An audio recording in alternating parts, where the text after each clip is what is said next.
Good morning, grandkids. Sorry, just before I started this, I strangled on eating a piece of chocolate. So I might have to keep clearing my throat for a bit. But if you're going to strangle, what better thing to strangle on than chocolate, right? All right, I decided to look at something different today instead of my bookcase. I have chosen 3 books, a series called Folk Elfen. Let me look. My memory's about an inch long. Feyfolken, not Faken. God.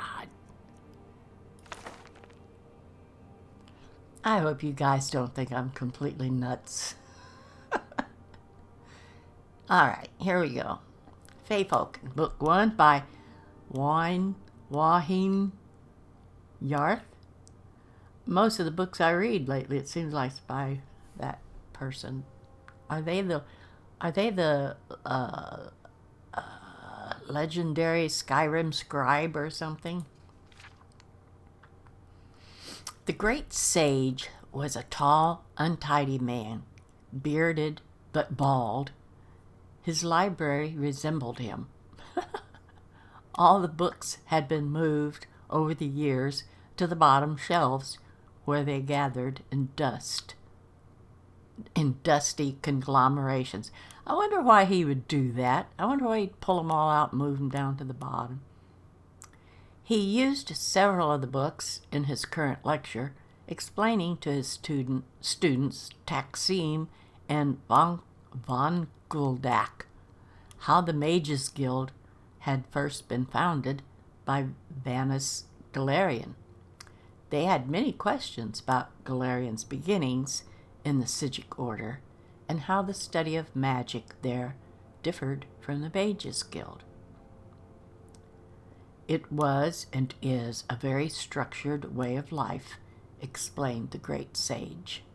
Quite elitist, actually. That was the aspect of it that Galerian most objected to. He wanted the study of magic to be free. Well, not free exactly, but at least available to all who could afford it.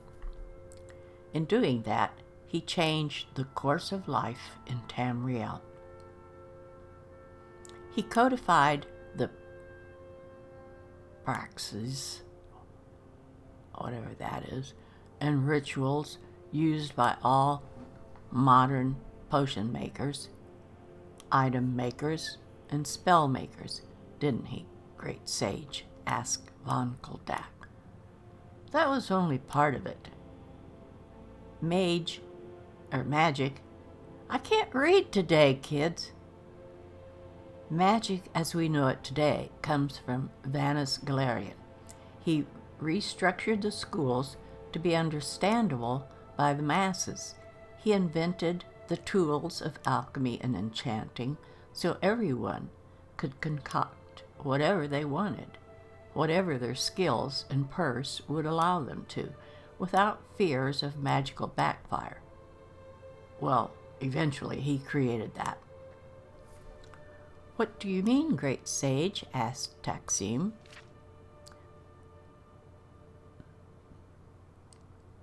The first tools were more automated than the ones we have today. I would like to have seen what they were. Any layman could use them without the least understanding of enchantment and alchemy. It sounds like something I should have. On the Isle of Artaeum, the students had to learn the skills laboriously and over many years, but Galerian decided that was another example of the Sigic's elitism. The tools he invented were like robotic master enchanters and alchemists capable of creating anything the customer required, provided he could pay. So someone could, for example, create a sword that would cleave the world in twain? Asked von Goldak. I suppose, in theory, it would probably take all the gold in the world, chuckled the great sage. No, I can't say we were ever in very great danger, but that isn't to say that there weren't a few unfortunate incidents where an unschooled yokel invented something beyond his ken. Eventually, of course, Galarian tore apart his old tools and created what we use today. It's a little elitist, requiring that people know what they're doing before they do it, but remarkably practical. What did people invent? Asked Taksim. Are there any stories? You're trying to distract me so I don't test you, said the great sage. But I suppose I can tell you one story, just to illustrate a point. This particular tale takes place in the city of Eleanor, on the west coast of Somerset Isle, and concerns a scribe named Thorbad. This was in the Second Era, not long after Vanus Galarian had first founded the Mages Guild, and chapter houses had sprung up all over Somerset, though not yet spread to the mainland of Tamriel. For 5 years, this scribe, Thorbad, had conducted all his correspondence to the outside world by way of his messenger boy, Gorgos. For the first year of his adoption of the hermit life, his few remaining friends and family, friends and family of his dead wife, truth be told, had tried visiting, but even the most indefatigable kin gives up eventually when given no encouragement. No one had a good reason to keep in touch with Thorbad, Hulsick, and in time very few even tried. His sister-in-law sent him the occasional letter with news of people he could barely remember, but even that communication was rare. Most of the messages to and from his house dealt with his business, writing the weekly proclamation from the Temple of Ariel. These were bulletins nailed on the temple door, community news, sermons, that sort of thing.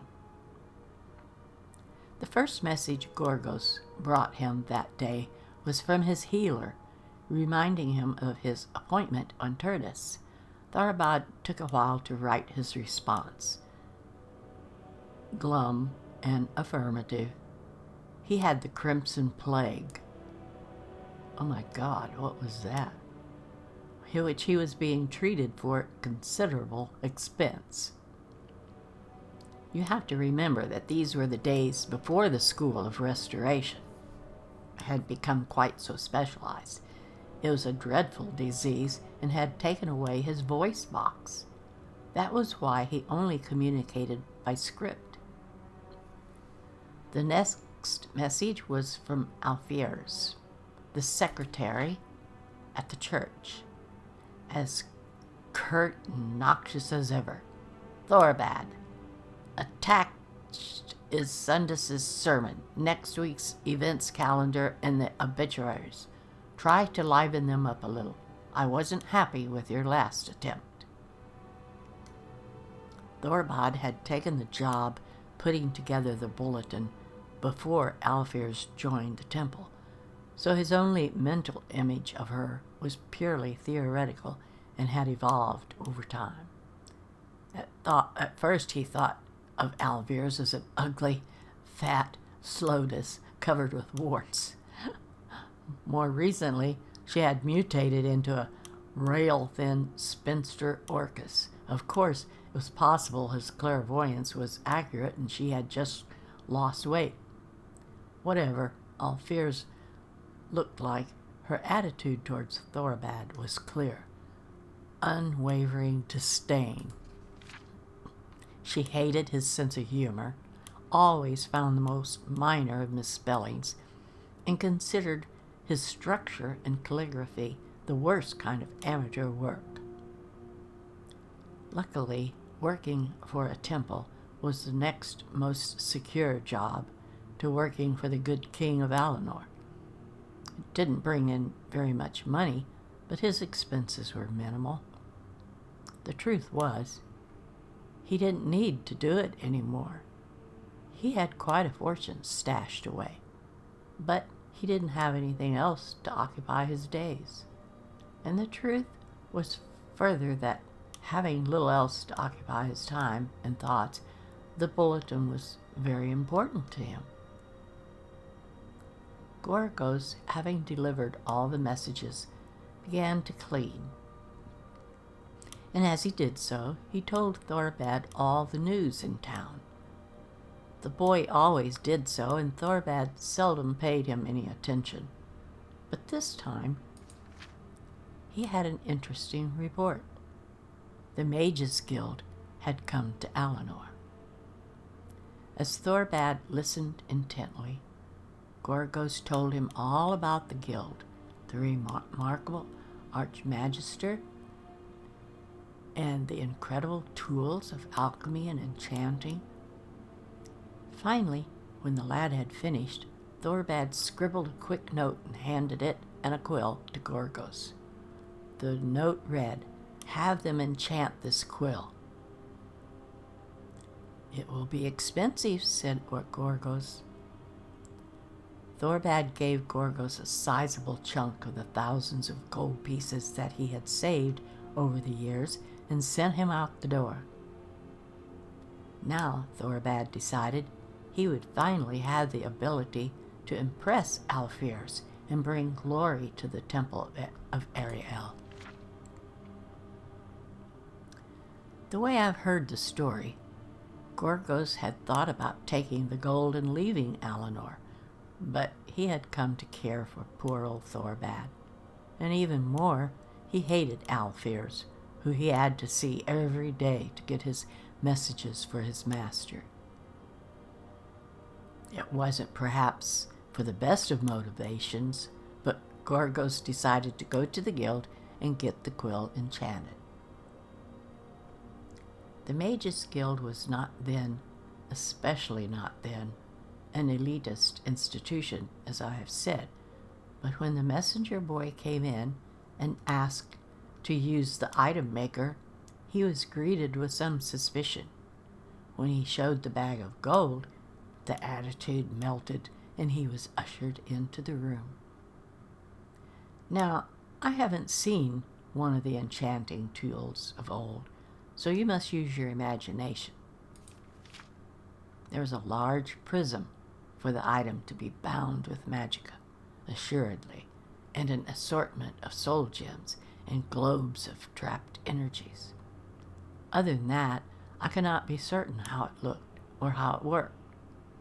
Because of all the gold he gave to the guild, Gorgos could infuse the quill with the highest priced soul available, which was something Daedric called Feyfolken. The initiate at the guild, being ignorant, as most guild members were at that time, did not know very much about the spirit, except that it was filled with energy. When Gorgos left the room, the quill had been enchanted to its very limit and then some. It was virtually quivering with power. I'd love to have that quill. Of course, when Thorbad used it, that's when it became clear how over his head he was. "And now," said the great sage, "it's time for your test."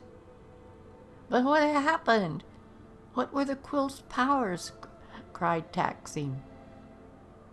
"You can't stop the tale there," objected von Goldak. "We will continue the tale after your conjuration test, provided you both perform exceptionally well," said the great sage.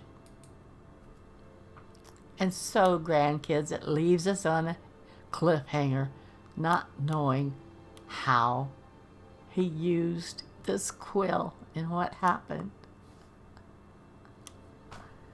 I'm excited to read the next book, so I hope you'll come back and visit with me again next Friday, and we'll see what's going on with that quivering quill that wants to do its thing so bad. Is there an enchanted quill in the Skyrim game that we can get somewhere, somehow? I'd like to know. I'd like to have one. All right, grandkids, I'll see you next Friday. Bye-bye for now.